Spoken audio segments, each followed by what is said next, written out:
learn that dance. Let her experience it. Only ఎక్కడో టీవీలో ఎవరో వేరే వాళ్ళు డాన్స్ చేసేది చూసి ఛే నేను డాన్స్ చేస్తుంటే ఎంత బాగుండేది అని ఒక్కసారి కూడా మా మైండ్కి వస్తే, నేను ఎంత పెద్ద ప్యాలెస్ లో ఉండి కూడా అన్ని సాధించి డబ్బులు ఎక్కువ ఉండిపోయి నేను ఎక్కడో ఒక ప్యాలెస్ లో ఉండి ఏదో ఒక రోజు ఇంకొక చిన్న మనిషి హ్యాపీనెస్ చూసి నాకు కూడా అలా హ్యాపీనెస్ ఉంటే ఎంత బాగుండేది అని నేను కోరుకుంటే అది ఫెయిలర్ కదా. అవును, that is what failure is. You not being happy with అలాంటి రిగ్రెట్స్ ఎంతమందికి ఉంటాయి. సో మై మదర్ సెడ్ మనకుంది ఆ రిగ్రెట్స్ మనకున్నాయి, నా బిడ్డకు ఉండకూడదు.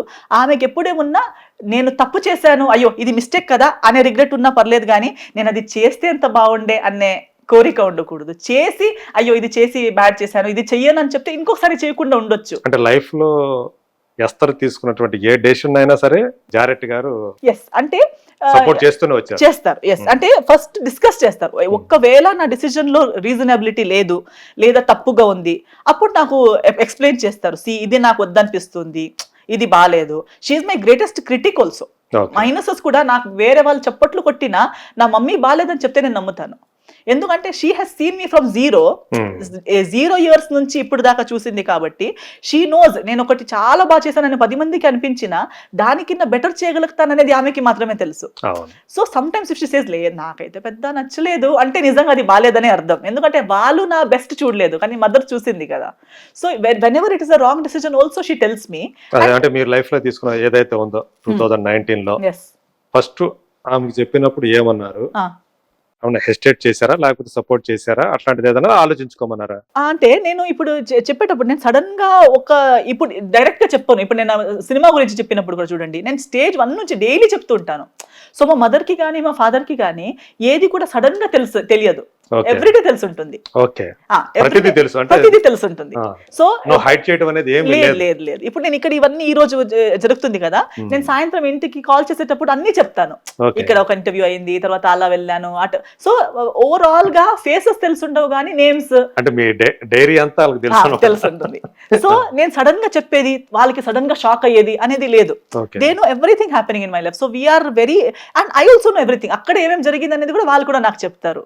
సో చిన్నప్పటి నుంచి ఆ వాతావరణం మనం ప్రతిదీ షేర్ చేసుకుంటూ ఓపెన్ గా డిస్కస్ చేస్తూ మంచిదైతే ముగ్గురు ఓకే సరే, లేదంటే ముగ్గురు వద్దు.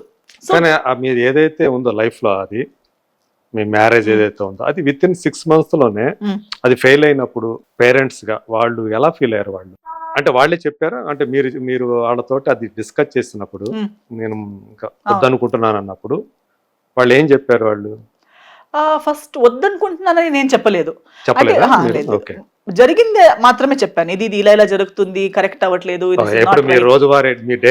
డైలీ చెప్తాను అంతే. So overall we all were feeling it is not right, what was happening is not right అనేది మనం మొత్తం my family, my extended family, because of my parents, my extended ఫ్యామిలీకి కూడా తెలుస్తుంది కదా ఇది జరుగుతుంది, కరెక్ట్ లేదు, కరెక్ట్ అవ్వట్లేదని. సో వాట్ నెక్స్ట్ అనేది ఆలోచిస్తున్నాం కానీ డైరెక్ట్ గా అక్కడ వెళ్ళడానికి నేను ముందు కూడా చెప్పినట్టు మనం ఫ్యామిలీ బ్యాక్గ్రౌండ్ లో అలాంటిది ఎప్పుడు చేయలేదు. We have never done something like divorce అనేది మన ఫ్యామిలీలో జరిగిన విషయం కాదు. అది అంత హాయిగా చెప్పడానికి చేద్దాంలే అన్నట్టుగా అంత కూల్ విషయం ఏం కాదు. సో అలా అటు ఎవరు ఓపెన్ గా అది చేద్దాం డైరెక్ట్ డివోర్స్ దగ్గర వెళ్దాం అన్నట్టు ఎవరు చెప్పలేదు. But at the same time ఎప్పుడు లైఫ్లో నేను చెప్పినట్టు చిన్నప్పటి నుంచి కూడా ఎప్పుడు అలా కాంప్రమైజ్తో అంటే ఒకటి తప్పు లేదా ఒకటి కరెక్ట్ కాదని చెప్పిన తర్వాత కూడా ముందు మనం ఎప్పుడు వెళ్ళలేదు. Whenever we thought something is not right, we have discussed and either solved it or ended it. రెండిట్లో ఒకటి జరగాలి. తప్పు అని తెలిసిన తర్వాత మళ్ళీ అది లోపల మమ్మల్ని చంపుతూ ఇలా ఏదో ఒకటి బ్రతకాలి కదా అని ఎప్పుడు బ్రతకలేదు. సో మా మమ్మీ చూడండి అంత పెద్ద వర్క్ ఉన్నప్పుడు కూడా, జాబ్ ఉన్నప్పుడు కూడా ఒకటే బిడ్డ కావాలా వర్క్ అన్నప్పుడు బిడ్డ కావాలని సెలెక్ట్ చేసి ముందుకెళ్ళింది కదా. లేదు బిడ్డ కూడా కావాలి, వర్క్ కూడా కావాలి, రెండింటిని కాంప్రమైజ్ చేస్తూ బ్రతుకుతామని సెలెక్ట్ చేయలేదు. మా నాన్న కూడా అలాగే. మనం ఎప్పుడు లైఫ్ లో అలాంటి we are either yes or no people. మధ్యలో grey colour, grey shade, black కూడా కాదు, వైట్ కూడా కాదు, అలా ఎక్కువ రోజు బ్రతకలేము. So something had to be done. They first try to sort out, మాట్లాడి సార్ట్ అవుట్ చేద్దాం అన్నట్టు మాట్లాడడం ప్రయత్నించారు, మాట్లాడి సార్ట్ అవుట్ చేయడం ప్రయత్నించారు. అది కూడా కుదరలేదు అనేసరికి then the next we went to the church, we went to the court. అంటే మన చర్చ్ లో కూడా ఒక కోర్ట్ అనేది ఉంటుంది. అంటే ఇప్పుడు హిందూ మ్యారేజ్ యాక్ట్ అని ఉంటుంది, ఒక రిలీజియస్ ఆర్డర్ కూడా ఉంది. సో అలాగే క్రిస్టియన్స్ లో కూడా ఒక ఆర్డర్ ఉంది. And then there is court also. So when we approached them and discussed the whole situation, ila undi, what do you advise, what to do next అనేసరికి they said everything you said is clear proof that you can it is an open case of divorce. అంటే it is annulment. అంటే ఇక్కడ నిజంగా cheating జరిగింది, నిజంగా the points that we have mentioned we have proof backing up to each of the points. So ఆ points ఉన్నప్పుడు, backup ఉన్నప్పుడు proofs ఉన్నాయి, జనాలు ఉన్నారు.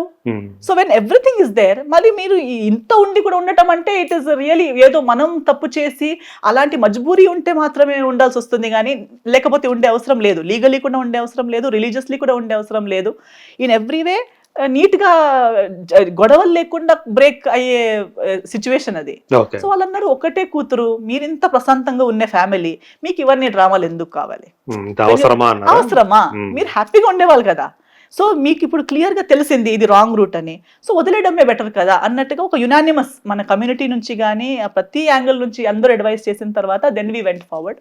అండ్ వాళ్ళు చెప్పినట్టే అంత స్మూత్ గానే జరిగింది, because they were right. So that is when we also realized that okay, correct kada. So I think plus point in the whole thing is our transparency, that we are transparent to each other. My parents to me, me to my parents. So నేను ఎప్పుడు నా age group లో ఉన్న వాళ్ళకి కూడా కానీ అమ్మాయిలకి అందరికీ కానీ ఎప్పుడు చెప్తుంటాను, అమ్మాయిల మైండ్ లో ఉంటుంది అమ్మ నాన్నకి చెప్పాలా వద్దా, ఆ ఇంట్లో జరిగింది మన పుట్టింటికి చెప్పాలా వద్దా. బట్ పేరెంట్స్ మనం బాధపడుతున్నాం, వాళ్ళు కూడా ఎందుకు బాధ పెట్టడం. యాక్చువల్లీ అలా ఏం లేదు. మనం యాక్చువల్లీ ఓపెన్, వాళ్ళకి చెప్పకపోతే ఇంకెవరికి చెప్పాలి? మన పేరెంట్స్ కి, మన ఓన్ మనకి జన్మ ఇచ్చిన వాళ్ళకి చెప్పకపోతే ఇంకెవరికి చెప్పాలి? And at the end of the day దేవుడు తర్వాత ఎవరికైనా మనం ఆన్సర్ ఇవ్వాలని ఉంటే అది మన అమ్మ నాన్నే. అమ్మ నాన్నకి చెప్పలేనిది అనేది ఉండకూడదు. ఎందుకంటే అలా ఉంటే దాన్ని అడ్వాంటేజ్ గా తీసుకునే వాళ్ళు చాలా మంది ఉంటారు. ఆ గ్యాప్ ఉంది కదా మధ్యలో, ఏదో ఒక వేరే రీజన్ కోసం చెప్పలేని థింగ్స్ ని ఇంకొకరు వాళ్ళకి కావాల్సినట్టు వాడుకుంటారు. ఇప్పుడు తప్పు జరిగిన మనకి ఒక చోట అది మన పేరెంట్స్ కి తెలిసి ఉండాలి కదా. వాళ్ళప్పుడు మనకిన్న తెలివి ఉన్న వాళ్ళు, ఇప్పుడు నాకెంత ఏజ్ అయినా, నాకిన్న ఎక్కువ ఏజ్ వాళ్ళకి అయింది, నాకిన్న ఎక్కువ వాళ్ళు బ్రతికారు కాబట్టి వాళ్ళకి ఎక్స్పీరియన్స్ ఉంటుంది, ఇలాంటివన్నీ కూడా చూసుంటారు. సో వాళ్ళు ఒక రైట్ అడ్వైస్ ఇవ్వగలుగుతారు, రైట్ గైడెన్స్ ఇవ్వగలుగుతారు. అప్పుడు చూడండి లైఫ్ మళ్ళీ మన హ్యాండిల్ చేసే అంత స్ట్రెంగ్త్ మనకి వస్తుంది. లేదు నేను పెద్దగా అయిపోయాను, నాకే నా లైఫ్ హ్యాండిల్ చేయడం తెలుసు అని నేను చేసుకుంటూ వెళ్తే దానికి గైడెన్స్ ఉండదు. సో నాకు ప్రొఫెషనలీ, పర్సనలీ అన్నిటిలో నా పేరెంట్స్, ఎస్పెషలీ నా మదర్ మంచి సపోర్ట్ అండ్ అండర్స్టాండింగ్ ఉండడం వల్ల మమ్మల్ని కలిసి చూస్తే మీరు ఫ్రెండ్స్ అని అడుగుతారు, అందరూ అదే అడుగుతారు. మీరు ఇప్పుడు వింటుంటే మీరు చెప్తున్నది ఎంత అంటుంటే, సో మీ పేరెంట్స్ పర్టికులర్ మీ మదర్ మీకు అంత మంచి ఫ్రెండ్ అండ్ ఒక ఐ థింక్ నేను వెల్ విషర్. అండ్ నేను ఒక్క కూతురిని అయినా నాకు బ్రదర్ సిస్టర్స్ లేరు అనే ఫీలింగే రాలేదు. ఎందుకంటే అన్ని పంచుకోవడానికి మదర్ ఫాదర్ ఇద్దరు నాకు అలాగే పంచుకున్నారు కాబట్టి నేను ఎప్పుడు వాళ్ళతో షేర్ చేస్తూ, ఎప్పుడు లోన్లీనెస్ నాకు చెప్పుకోవడానికి ఎవరు లేరే అనే ఫీలింగ్ తో ఎప్పుడూ నేను గ్రో అవ్వలేదు. నాకు కంటిన్యూస్ కంపెనీ గైడెన్స్ ఇస్తూ నన్ను పెంచారు. ఓకే, సో ఆ పీరియడ్ వచ్చేసింది, ఇప్పుడు ఆ 4 years అయిపోయింది కదా. ఈ 4 years తర్వాత అంటే ఈ మామూలుగా అయితే ఎవరిదైనా ఒక ఫెయిల్డ్ రిలేషన్షిప్స్ ఉంటే గనక వాళ్ళు వెంటనే మళ్ళీ ఇంకో రిలేషన్షిప్ లోకి వెళ్ళిపోతారు, ఇంకొకరు ప్రేమలో పడిపోతారు. మరి ఎస్తరు అలాంటి ప్రేమలో పడిందా, పడలేదా ఇప్పుడు దాకా?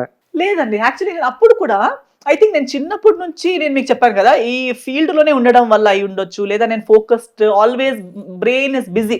అది నాకు మదర్ చాలా మంది చాలా సారి చెప్పేది. నాకు ఫ్రెండ్స్ సర్కిల్ కూడా తక్కువ, ఫ్రెండ్స్ అనేది లేరు నా చిన్నప్పటి నుంచి.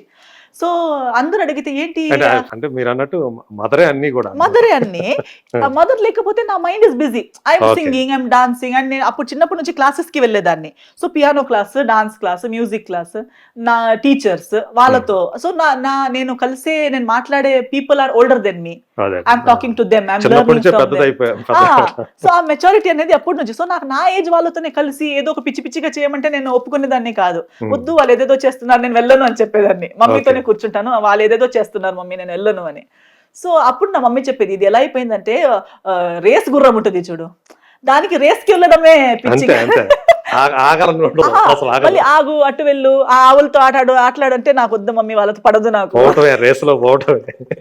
సో కోడ్లకి కూడా చూడు, కోడ్లు కూడా గొడవ, అది కాక్ ఫైట్ లో వెళ్ళే కోడ్లకి ఆ ఫ్రెండ్షిప్ అవ్వదు.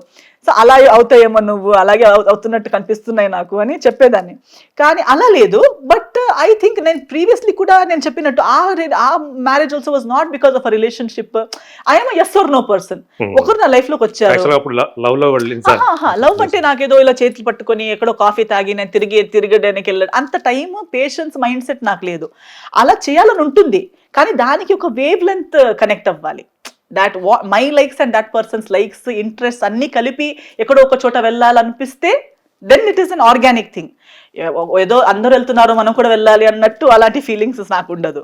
సో అప్రోచ్ అయ్యి పెళ్లి అని అడిగేసరికి okay whether I want to marry, logically yes I'm 26, అప్పుడు నాకు 26 years. సో 26-27కి అందరూ నా కజిన్స్ అయితే 22-23కి పెళ్లి చేసుకున్నారు. నేనే లేట్ అని ఇంట్లో అందరూ తిట్టుకునే వాళ్ళు. అయింది కదా నాకు కూడా టైమే, సరే ఇట్లా చెప్తానని చెప్తే పేరెంట్స్ కూడా ఓకే అంటే అలా. So if it had worked out then yes it would have worked out. I would have been happy and giving my best in that relationship as well. కానీ అక్కడ అది వర్కౌట్ అవ్వలేదు. బయటికి రాగానే నాకు ఏదో ఇంకో రిలేషన్షిప్ ఇమీడియట్లీ కావాలనే కోరిక నాకు లేదు. It has to happen how, ఏదో ముందుటివాడు కూడా నాకు రిలేషన్షిప్ కావాలని నా దగ్గరకు వచ్చి, నేను కూడా రిలేషన్షిప్ కావాలని అక్కడికి వెళ్ళి, అప్పుడు ఇంకొకటి నేను నోటీస్ చేసిన దాంట్లో ఏంటంటే నా సర్కిల్లోనే when we go with that intention into a situation we pretend. ఇప్పుడు ముందుటి వాడు కూడా నన్ను ఇంప్రెస్ చేయాలనే ఏదో ఒకటి చేస్తుంటాడు, ఈ అమ్మాయి నాకు పడాలి అన్నట్టుగానే ప్రయత్నిస్తుంటాడు. అండ్ అప్పుడు అది 4 years రిలేషన్షిప్ అయినా 10 years రిలేషన్షిప్ అయినా నటిస్తుంటారు. అది కావాలని నటించడం కాదు, ఇంటెన్షన్ మంచిదే, నాకే మోసం చేయాలని ఇంట్రెస్ట్. దే డోంట్ నన్ను కలవడానికి వచ్చేటప్పుడు నీట్ గా డ్రెస్ అయి వస్తారు, వాళ్ళ బెస్ట్ కాస్ట్యూమ్, ఏదో మంచి ప్లేస్ కి తీసుకెళ్లిపోతారు, మంచిదే మాట్లాడతారు, నాతో ఎప్పుడు గొడవ పడరు, ఖర్చు పెడతారు, ఎప్పుడు గొడవ పడరు, వాళ్ళ ఇంట్లో అంతా బాగుంది అంటారు. సో వాళ్ళు యాక్చువల్లీ నాతో హైడ్ చేయాలని కాకపోయినా ఆ ఓపెన్నెస్ రాదు. Because every time you're coming meeting me 2 hours, 24 hours లో 2 hours నాతో కలవడానికి వచ్చేటప్పుడు బెస్ట్ బిహేవియర్లోనే మీరు ఉంటారు, నేను కూడా ఉంటాను. నేను కూడా వెళ్ళేటప్పుడు నా ఎంత బ్యాడ్ మూడ్ ఉన్నా ఇప్పుడు తనకి కలవడానికి వెళ్తున్నాను అనే ఒక ఫీలింగ్తో నేను కూడా మంచిగా రెడీ అయిపోయి మంచి డ్రెస్ వేసుకొని మంచి మూడ్లో వెళ్ళి ఏమో లేదు, ఎంత బ్యాడ్ కాల్స్ వచ్చినా ఏం లేదు, not so important. So I will be nice to that person because నా మైండ్ సెట్ లో ఐఎమ్ ట్రైయింగ్. అలాంటి ఎక్స్పీరియన్స్ ఇప్పటికి అది నాకు అవ్వలేదు, ఇప్పుడు అవ్వలేదు. కాలేజ్ టైంలో నేను చూసేదాన్ని, నాకు చాలా మంది అప్రోచ్ అయ్యేవారు, కానీ అది నచ్చదు నాకు. ఏమవుతుంది తెలుసా, నాకు తెలిసిపోతుంది,